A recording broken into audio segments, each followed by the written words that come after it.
I was breaking my brains trying to find out from international law books authorities what is an arbitration tribunal. And everywhere, an arbitration tribunal calls for three parties. The two who are claiming whatever they're claiming, and between the two, the selection of an umpire. And when arbitration is carried out, it is always voluntary. Under the UN Charter, it is always voluntary. However, in the UNCLOS, there was a provision or an attachment or something that made arbitration as a mechanism for solving compulsory under the UNCLOS.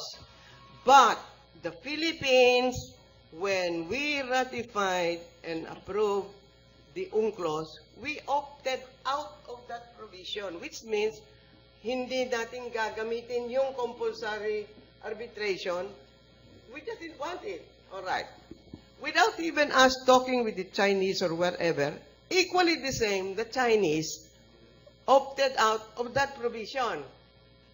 So, both the Philippines and China cannot invoke compulsory arbitration under the UNCLOS because we both opted out.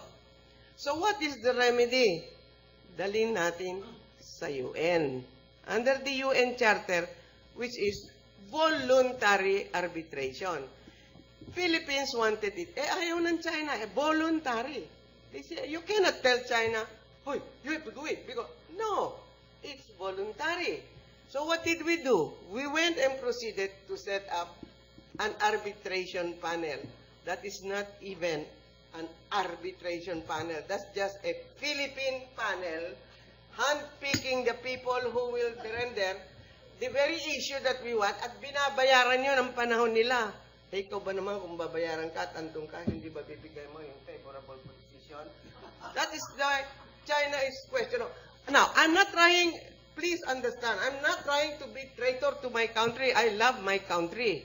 Pero hindi tama. Sino may sulsul nyo? Kayo nang draw the conclusion, ano? However, the very fact that that decision was given, it has brought to the attention of the world that we have a basis to do some claiming on the South China Sea of the KGI. Pero it does not bind anybody. It's just a position taken by the Philippines, and with the arguments we're giving, ito importante at bakit importante sa atin sa Pilipinas. But that's, to me, an opinion of a plus for us. But it does not bind China nor anybody else in the world.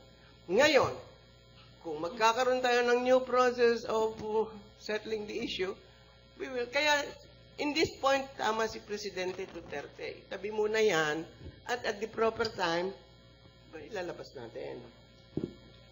What about the mechanism for bilateral negotiation? Yun na nga, bilateral yun. Ito na yun. Ito na yun, China and the Philippines.